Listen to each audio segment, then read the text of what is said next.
Nous, là, dans le cadre de la direction, avec le président et tous les membres de la direction, on a écouté son songe. Donc on voudrait vous le transmettre. Ben voilà, je vais vous dire ce que Dieu m'a montré. C'était la nuit, je dormais, j'étais chez moi. Et puis, d'un coup, j'ai commencé à avoir mal dans mon cœur. Et je me suis réveillée. Et puis, tellement j'avais mal, j'ai voulu réveiller mon père pour qu'il puisse prier pour moi. Et puis, je me suis sentie tellement mal que j'ai pas pu l'appeler. Et puis, je me suis comme évanouie. Et j'ai vu mon âme sortir de mon corps. J'ai vu mon âme sortir de mon corps, je me suis vue allongée dans le lit comme j'étais. J'ai vu ma sœur qui dormait à côté de moi. Et là, j'ai vu mon âme s'élever. Et puis, j'ai traversé le toit du camping. Et puis, je voyais la place, tout comme c'était. Et puis là, je suis montée. Et puis, je suis arrivée dans un lieu. Et puis, ce lieu, je voyais rien, c'était tout noir, je voyais rien du tout. Mais il y a une angoisse qui m'a saisie, je ne peux pas vous expliquer comment. Cette angoisse, elle est rentrée dans moi, et puis je sentais comme un fardeau qui était sur moi, puis c'était horrible. Et je suffoquais, puis je voyais rien du tout. Et là, j'ai vu une lumière descendre du ciel. Un ange, il s'est mis à côté de moi, et il m'a dit, n'aie pas peur. Il m'a dit, je m'appelle Emmanuel. Et quand il m'a dit ça m'a rassurée, mais j'avais encore peur. J'avais peur du lieu d'où j'étais. Et puis on a fait quelques pas, on a avancé un peu, et là je me suis trouvée devant 2 grandes portes. Et puis de chaque côté, il y avait un démon. Et puis l'ange qui était à côté de moi, il ne s'est pas adressé au démon, il n'a pas parlé, mais d'un signe de la main, les 2 portes se sont ouvertes. Et quand les 2 portes se sont ouvertes, il y a un vent qui est venu sur moi. Et quand ce vent est venu sur moi, ça l'a rentré dans mon âme et je commençais à entendre des cris, des hurlements, des grincements de dents, j'entendais des os brisés. Et puis j'ai commencé à me reculer en arrière et puis j'ai dit à l'ange, j'ai dit moi je veux pas entrer. Je dis moi je comprends plus rien, je suis chrétienne, qu'est-ce que je fais là? Et puis l'ange il m'a dit non, il dit tu ne fais pas partie de ce lieu, mais il faut que tu vois pour que tu leur dises. Et puis malgré moi, j'ai entré dans ce lieu. Et puis j'ai commencé à avancer. Et puis là, à ma droite, il y avait un bassin. Et il y avait des milliards de vers. Des milliards et des milliards de vers. Et dans ces vers, il y avait des personnes. Il y avait des personnes, il y avait des hommes, des femmes, je ne pouvais pas voir leur visage. Et puis ces personnes, ils étaient en train de se faire dévorer par les vers. Et puis ils souffraient le martyre, je ne peux pas vous expliquer comment, c'était horrible. Et quand je voyais ça, je demandais à Dieu de partir parce que j'en pouvais plus, je voulais pas rester. Et le Seigneur me répondait que je voyais ça pour que je vous le dise à vous, au peuple. Et puis il y avait des personnes qui disaient Seigneur, si seulement j'aurais su, si j'aurais su. Et il y avait des démons à côté d'eux qui disaient mais tu le savais qu'il y avait un paradis, tu le savais qu'il y avait un enfer. Mais tu as choisi de venir ici. Et j'ai continué à avancer. Il y avait plusieurs compartiments. Il y avait pour ceux qui aiment l'alcool. Il y avait pour ceux qui disent des mensonges. Il y avait les drogués. Il y avait vraiment beaucoup de compartiments. Ce serait trop long à expliquer. Et ces personnes, ils avaient tous des châtiments. Et Seigneur, c'était vraiment horrible. Et puis le Seigneur me répétait à chaque fois, il faut que tu vois ça pour que tu leur dises. Et puis j'ai continué à avancer. Et à un certain moment, tellement que je voyais de l'horreur, j'ai demandé au Seigneur de partir. J'ai dit, Seigneur, je sens que je vais mourir. Je sens que je vais m'arrêter ici. Et le Seigneur, il me disait non. Il dit, c'est moi qui tiens ma vie entre tes mains. Il dit, et si je te montre ça, c'est parce que tu es assez forte et c'est pour que tu leur dises. Et puis, plus je marchais, plus il y avait des choses, et puis plus de choses. Et à un certain moment, j'ai demandé à Dieu de partir. Et le Seigneur, il m'a dit, on va partir, on va quitter ce lieu. Mais si je te montrais ça, encore une fois, me le répéter, c'est pour que tu leur dises. Et puis là, je me suis élevée. Et puis je suis partie. Et puis je voyais, en bas, il y avait des millions de personnes. Et puis, je suis partie, et là, je me suis retrouvée dans un endroit, c'était tout blanc. Il y avait 2 grandes portes encore devant moi. Ils étaient en or, et ils étaient ornés de pierres précieuses. Et puis, de chaque côté, il y avait un ange. Et là, le Seigneur, il n'a pas parlé non plus, puis les 2 portes se sont ouvertes. Et là, à ma gauche, il y avait un jardin. Et il y avait des tonnes de fleurs. Et puis le Seigneur me montrait certaines fleurs que c'était pour la table des noces. Et puis il m'a dit, viens, continue à avancer. Et puis je m'en allais du jardin. Et il y avait des portes. Et sur les portes, il y avait certains noms des apôtres. Il y avait Moïse, Abraham. Et quand je voyais ça, je me précipitais, je voulais ouvrir les portes.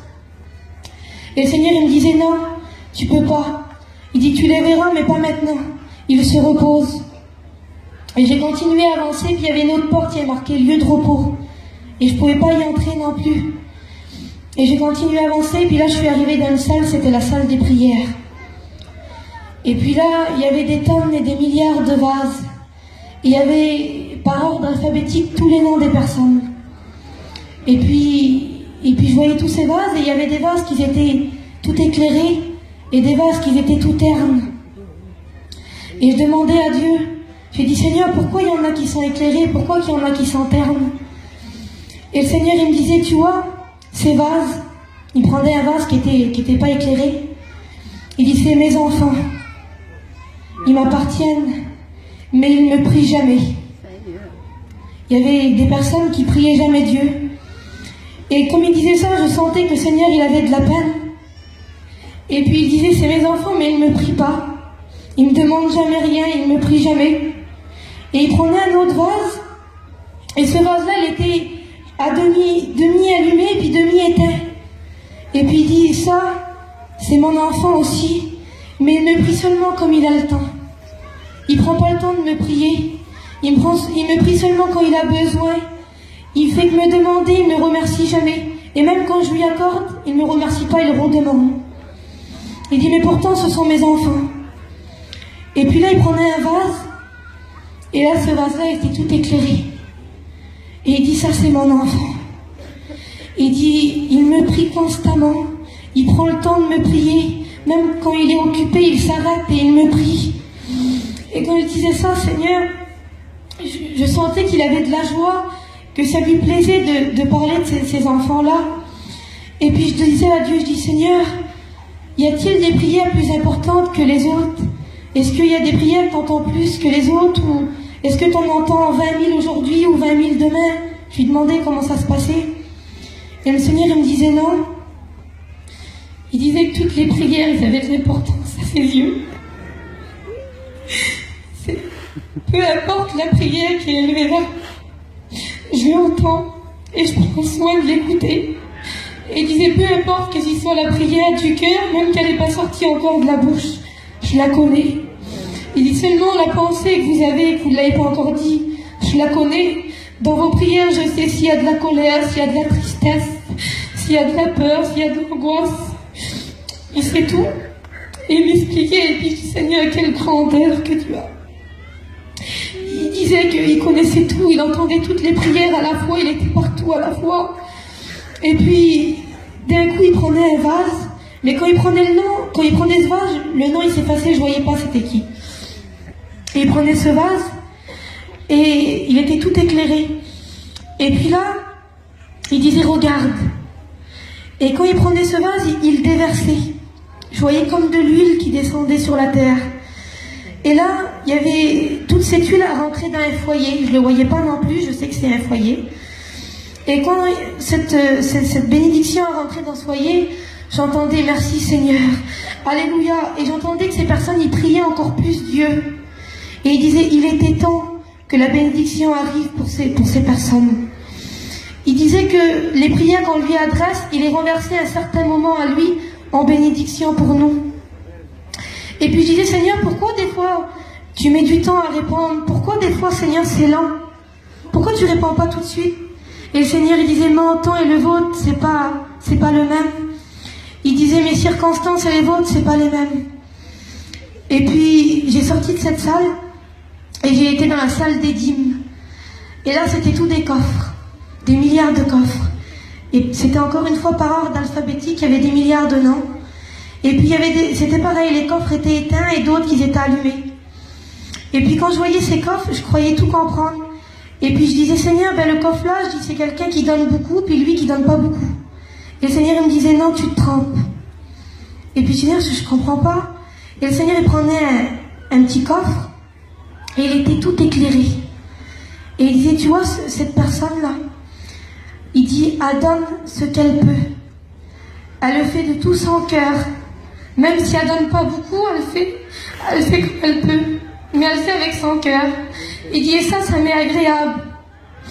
Et puis, il prenait un autre coffre qui était éteint. Et il disait, cette personne-là, elle donne beaucoup. Il disait pas que c'était mal, mais il disait qu'elle faisait pas de son cœur, qu'elle faisait pour se montrer. Et c'était pas agréable. À Dieu, il préférait quelqu'un qui donnait peu, mais avec son cœur. Et puis, j'ai sorti de cette salle, et j'ai arrivé dans la salle des victoires. Et puis là, c'était pareil, c'était comme des vaches, je pouvais voir en travers. Et puis, je voyais pas les personnes, mais je voyais des baptêmes, je voyais des mains qui se levaient. Et puis, je demandais à Dieu, je dis, Seigneur, c'est quoi ça? Et le Seigneur, il me disait ça, c'est toutes les victoires que vous remportez avec moi. Il dit, c'est noté ici. Et puis, la salle, elle n'avait pas de fin. Et puis, je dis, Seigneur, je dis, elle n'a pas de fin, cette salle. Il dit, mais avec moi, les victoires n'ont jamais de fin. Et puis, quand il disait ça, je comprenais vraiment la grandeur de Dieu. Et puis dans un des vases, je me voyais à moi. Et je dis, Seigneur, je suis là, moi, pourquoi je suis là, c'est quoi? Et le Seigneur, il me disait le jour, la date, le lieu, l'endroit, il me disait tout. Il dit, tu te rappelles quand tu avais de la haine et que je t'en ai délivré? C'était une victoire. Il dit, c'est noté ici. Et puis, j'ai dit, Seigneur, pourtant c'était mon âme qui était là-bas, mais ça me bénissait. Et puis quand j'ai sorti de ce lieu, j'ai vu un ange qui était de dos. Et devant lui, il avait un livre. Et devant lui, il y avait des anges qui faisaient aller-retour de la terre au ciel. Et puis j'ai demandé à Dieu, j'ai dit, Seigneur, il fait quoi lui? C'est quoi son travail? Et il dit, tu vois, il dit, les anges qui viennent devant lui, il dit, ils viennent dire ce que vous faites. Toutes les bonnes œuvres que vous faites, ils sont notés. Et c'est compté pour mettre les perles sur vos couronnes. Tout était noté. Et puis les anges, ils venaient, ils disaient à l'ange il notait, selon nos œuvres, il mettait pour mettre les perles sur nos couronnes. Et puis là, j'ai entré dans la salle, et là, c'était tous les couronnes. Il y avait des milliards de couronnes. Il y en avait qui étaient ornées de diamants, puis il y en avait qui étaient toutes simples. Et puis, je voyais un ange qui les faisait. Et le Seigneur, il me disait, tu vois, il dit, bientôt, je vais revenir. Il fait toutes les couronnes, là, ils sont presque tous finis. Il n'y aura pas une couronne en plus, il n'y aura pas une couronne en moins. Il fait, bientôt, je reviens. Et j'ai sorti de cette salle encore, et j'ai entré encore dans une autre salle, et là c'était tous les vêtements blancs. Et j'en voyais, il y avait un ange qui était en train d'en faire, et là le Seigneur il me disait, là c'est la même chose. Il dit, il n'y aura pas une robe en moins, il n'y aura pas une en plus, tout est compté. Il dit, bientôt je vais revenir. Et puis j'ai encore sorti de cette salle, et là c'était la salle où il y avait les ceintures. Et il y avait encore des tentes de ceintures. Et puis il me disait encore la même chose, bientôt je vais revenir. Il n'y en a pas une en moins, pas une en plus. Tout est compté. Et j'ai sorti de ce lieu et je me suis mis... Et puis j'ai commencé à avancer, puis j'entendais des bruits de chevaux. Et puis j'ai dit, Seigneur, c'est quoi ça? Et il me disait que c'était les cavaliers de l'Apocalypse, qu'ils étaient prêts. Et je voyais, et comme il m'a dit ça, Seigneur, je voyais comme un trou dans les nuages. Et il y avait tous des anges autour. Et ils avaient toutes les trompettes sur leur bouche. Et il me disait un seul mot de moi, et c'est fini. Il dit un seul mot de moi et je reviens. Il dit, je vais revenir, je reviens. Et quand il disait ça, je voyais la table. La table, elle était préparée. Je voyais des anges qui préparaient. Et il y avait des couverts, vous savez, un plat, un couteau, une fourchette. Il y en avait, ça faisait longtemps qu'ils étaient là, et les anges mettaient juste de l'ordre. Et il y en avait qui avaient des couverts qui se rajoutaient. Et j'ai demandé à Dieu pourquoi. Et le Seigneur, il me disait que il y a des personnes qui allaient entendre que leur place elle est préparée. Et puis que le Seigneur qui revient, leur place elle est déjà préparée. Et il y en avait qui se rajoutaient. C'était ceux qui acceptaient Dieu, qui se baptisaient, ben leur place elle était préparée, les anges ils mettaient leur couvert. Et puis vraiment, quand il disait ça, je comprenais la grandeur de Dieu. Et puis il disait que... Et puis il me disait ça, puis à un certain moment il m'a montré, au milieu du ciel, il m'a montré la terre. Et il disait, regarde. Et quand j'ai regardé, moi je voyais comme des petites fourmis, je voyais pas bien. Et la terre s'est approchée de moi. Elle s'est rapprochée. Et là je voyais comme des personnes, je pouvais pas voir leur visage. Et le Seigneur il disait, regarde. Et il disait, s'agit-il ainsi pour moi? S'agit-il ainsi pour mon retour? Je voyais des personnes qui étaient préoccupées, ils étaient agités. Et puis le Seigneur il me disait non. Il dit, il se préoccupe comme ça pour le monde, pour leurs affaires. Il dit, ils pensent pas à mon retour. Ces gens ils étaient préoccupés, pas pour le retour de Dieu, mais pour leurs affaires matérielles. Et puis il disait que la paresse s'était emparée d'eux. Il dit, regarde, c'est mes enfants, puis la paresse s'est emparée d'eux. Il dit, même dans les réunions, je voyais des salles, je voyais pas les personnes, je voyais pas le serviteur, mais je voyais que le serviteur, il disait Amen, et que sur 1000 personnes, je voyais 30 personnes qui disaient Amen. Et il disait, regarde, la paresse s'est emparée de mes enfants. Et puis, je voyais la grandeur de Dieu, il m'a expliqué des choses, ce serait trop long à expliquer, je peux pas tout vous dire, mais Dieu connaît tout. Je vous certifie que la moindre chose, même à l'instant que je vous parle, je sais qu'il est en train d'enregistrer, qu'il est en train de regarder dans vos cœurs. Et puis le Seigneur il me disait que même les prières des cœurs, le soupir, il connaissait. Et qu'il savait tout. Et puis au dernier moment, le Seigneur, j'ai dit à Dieu, j'ai dit, Seigneur, je ne veux pas retourner chez moi. J'ai dit, j'aime mes parents, j'aime ma soeur, j'aime ma famille, mais je ne veux pas retourner.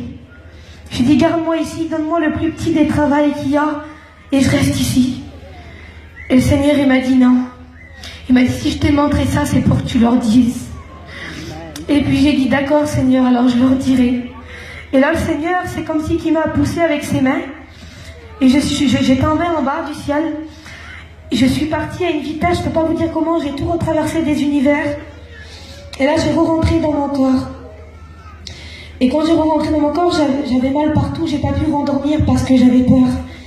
J'avais pas peur du paradis, mais j'avais peur de l'enfer. Je ne peux pas tout vous expliquer, ce serait trop long. Mais ce que j'ai vu, c'était horrible. Et j'avais peur, je me suis pas endormie. Et les jours à venir, je demandais à Dieu la paix parce que je pouvais plus dormir. Et j'ai mis du temps à expliquer à mes parents, à chaque fois que je disais, mon père, ma mère, faut que je vous explique ce que Dieu m'a montré. Je pleurais du matin au soir et je pouvais pas expliquer. Et là, je crois que c'était le temps de Dieu pour que je le dise. Et puis je remercie le Seigneur que les frères m'ont permis de le dire ce matin. Et puis j'espère que ça vous bénira comme moi ça m'a béni. Que Dieu vous bénisse.